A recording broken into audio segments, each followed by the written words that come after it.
Today I'm going to tell you a story about my life as an early childhood educator. My first exposure to the Montessori approach was when I relocated to Boulder, Colorado, where I worked at J.R. Montessori while I was completing my bachelor's degree. After I finished my bachelor's degree from University of Colorado Boulder, I decided to relocate to New York City, and here in New York City I decided to go forth with my Montessori training at a school called Westside Montessori School, which I later signed on and did my student teaching at. I student taught there for 2 years and completed my Montessori training in 3 years. And after I finished my Montessori training, I decided to go overseas and sign on with an international non-government organization called Voluntary Services Overseas. I ended up spending 18 months in the Gambia. I did what Maria Montessori observed.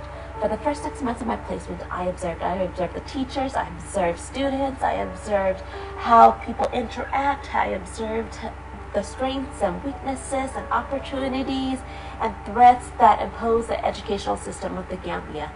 From this observation, I then planned with my counterpart from the Regional Education Directorate Office, where we decided to do workshops and build capacities and train teachers to be better teachers and show them other ways of instructing that were hands-on and more child-centered.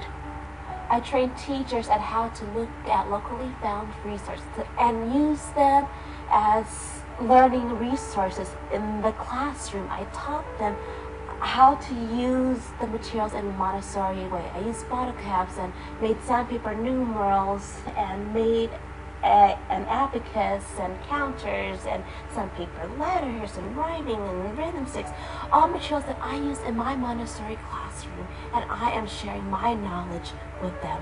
I also instructed a couple of courses at the Gambia College, in which I followed through and observed these students that I taught at Gambia College at their schools in the countryside. And what ended up happening was magical. These teachers ended up educating teachers within their region about things that I have demonstrated to them. So this is where sustainability comes in, where they are sustaining the future by passing on the knowledge.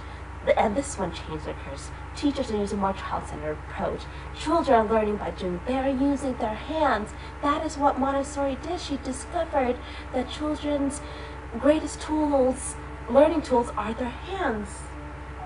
And at the end of my 18 months, I decided I was not quite yet ready to go back to the United States. So then this is when I relocated to Beijing, China, where I taught at a school that utilizes the multiple intelligences theory. What was interesting about this school is that they utilize a lot of project approach to learning. So there's a lot of integrated learning where we follow the child on their interests, we research with them, we ask questions, we write down facts and do our projects, and it is them expressing their ideas and their understanding of the information that they have absorbed, and then at the end they put on a presentation and make learning visible by communicating to others what they have created, what they have made, and talk through the documentation panels. And after China, I decided to go on to teach at a school in Gujarat called Riverside School. And what's uniquely different about the school is that they use the community as a learning hub. Children were going out into the community and learning what it is that the community has to offer. If they're learning about how people live, they would visit various housing sites, apartments, shanty towns, houses, to understand how people live. And from Gujarat, India, I decided to relocate to Bainbridge Island. I am currently teaching at Montessori Country School. I have come full circle, exploring different approaches to learn and coming back to the Montessori method, because I feel that this is the way that I learn best and continue my journey as a lifelong learner. Living a Montessori life is about being a good person, taking care of yourself, others, and the environment. It is about exploring, learning, doing, and feeling. It's about positively contributing to the world through your passion to better humanity. If you want our children to be lifelong learners, we have to do it first and find out what our passions are and light it on fire. Learning doesn't always happen in the classroom. Learning happens all around us from anywhere, at any time, in any situation. And that is how you develop a global perspective in early childhood education. You observe, you imagine, you feel, you do, and most importantly, you share.